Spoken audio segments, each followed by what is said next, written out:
Welcome to my channel. I'm Scott, and in this video we're going to talk about FIFO inventory.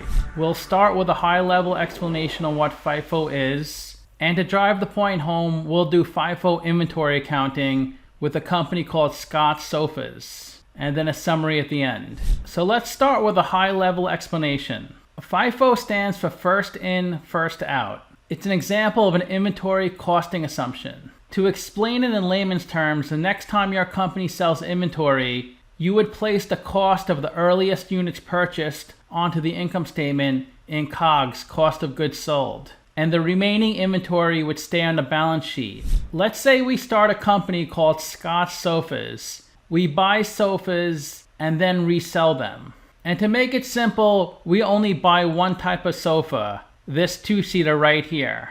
We do some research and we find a company willing to sell the sofa to us. So our goal is in 2021 to buy 35 sofas. We don't have a lot of money. We're working a part-time job, so we can't buy all 35 in one shot. We have to buy it over time. We found a company in the beginning of 2021 that can sell us 10 units for $100 each. So we give them $1,000. They ship us 10 sofas, and we put that into our warehouse. Then a few months later in June, we save up more money and we buy 10 more sofas. But the company we buy it from raises the price to $120. So we send them $1,200 and they send us 10 sofas. Then over the next few months, we save up more money and we buy 15 sofas at $140 each. So we send them $2,100. They send us 15 sofas. Now we bought the 35 sofas we wanted to buy in 2021, and our goal now is to sell them in 2022. Of course, we can buy the sofas and sell them at the same time, but it's a lot easier to convey the message to you if I do it this way. So it cost us $4,300 to get these 35 sofas. But when we sell the sofas, which ones do we put onto the income statement? Because it does make a difference. If we sold one sofa, say we sold it for $200, that means our revenue is $200 for that sofa. How much is the cost of goods sold? How much did we pay for the sofa? If we used the product we bought in January, then it would cost us $100 and our profit would be $100. But if we used a unit we bought in December, the cost would be $140 and our profit would be $60. So it does make a difference.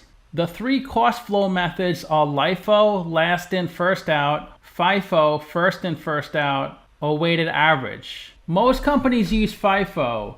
In the US, you can also use LIFO, but most countries don't allow LIFO.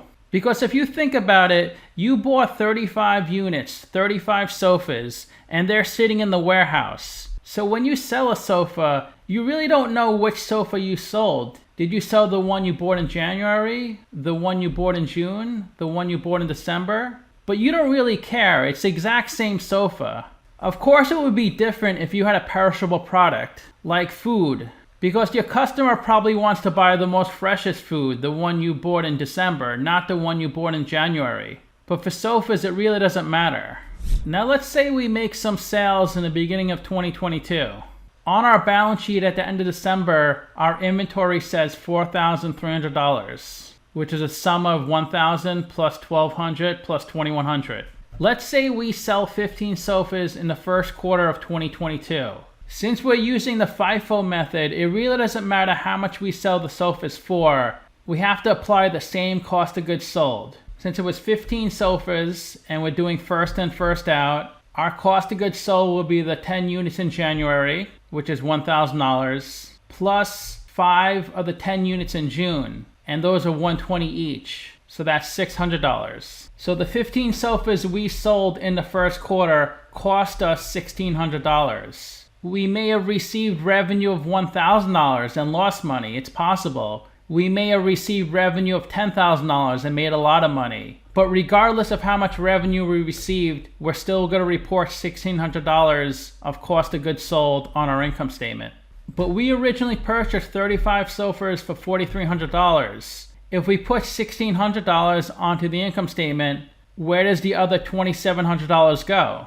I'm sure you guessed it, it stays on the balance sheet in inventory. So if we looked at our financial statements on 3/31, we would see cost of goods sold on the income statement of $1,600 and inventory on the balance sheet of $2,700. So to summarize, in a normal inflationary market, lower, older costs are assigned to cost of goods sold under FIFO, and that results in higher net income because generally over time products get more expensive. So if you're using older products, they're cheaper, which means your expenses are lower, which inflates your net income relative to using the LIFO method.